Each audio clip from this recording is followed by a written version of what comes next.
Have you ever tried changing your money at the airport and wondered why you get so much less of one currency compared to another? That's the exchange rate at work, folks. Think of it as the price of one country's money in another country's money. Sounds simple, right? Well, it's not always that straightforward, especially in a country like Nigeria. The exchange rate is a big deal because it affects almost everything. The price of your groceries, your next vacation abroad, or lack thereof. Even the cost of that new phone you've been eyeing. In a nutshell, a strong currency makes imported goods cheaper and a weak currency makes them more expensive.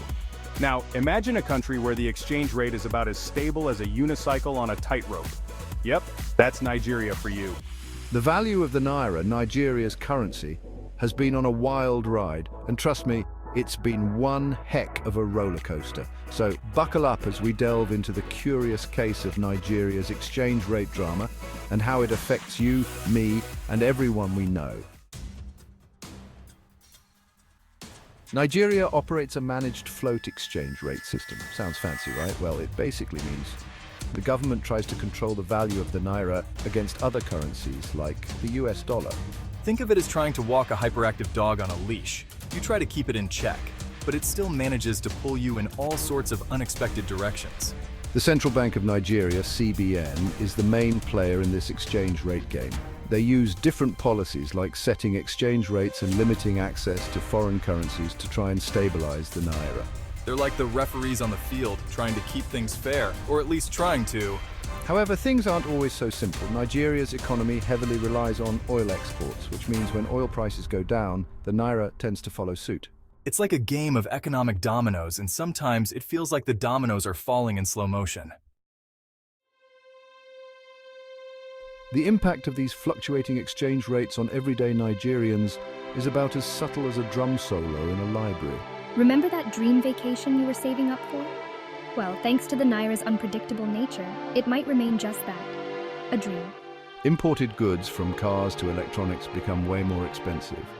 Local businesses struggle to import raw materials, which can lead to higher prices for everyone. And let's not even get started on the stress it puts on students studying abroad, who suddenly find their funds shrinking faster than ice cream on a hot Lagos day. It's not all doom and gloom, though. A weaker naira can be a good thing for exporters as their goods become cheaper for buyers in other countries. But for the average Nigerian, it often feels like trying to catch a falling knife. You know you shouldn't, but you can't help but try.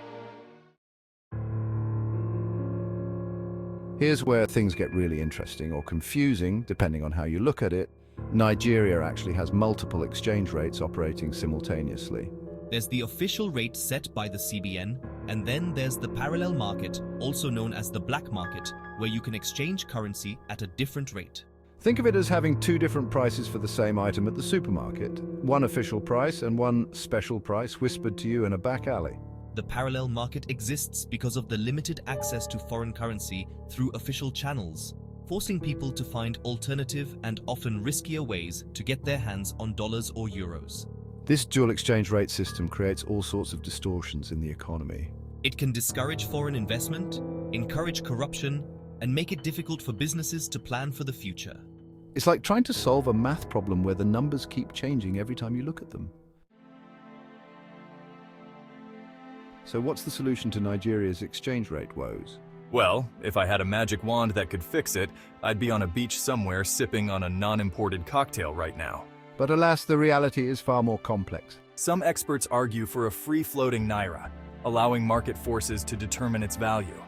Others believe in continued intervention by the CBN, albeit with more transparency and consistency. There's no easy answer, and it's a topic that sparks heated debates in Nigerian households, taxis, and of course, on social media. One thing's for sure, though, addressing the underlying structural issues in the economy, like diversifying beyond oil and improving infrastructure, is crucial for long-term stability. It's like building a house. You need a strong foundation before you can start adding fancy features. Nigeria's exchange rate drama might seem complicated, but it affects all of us. It impacts the prices we pay, the jobs we have, and the future we're building. By understanding the issues and engaging in informed discussions, we can all play a part in shaping a more stable and prosperous future for Nigeria. So the next time you hear someone complaining about the naira, don't just nod your head and pretend to understand. Join the conversation, share your thoughts, and let's work together to find solutions. And of course, don't forget to like, share, and subscribe for more insightful and hopefully hilarious takes on the issues that matter most.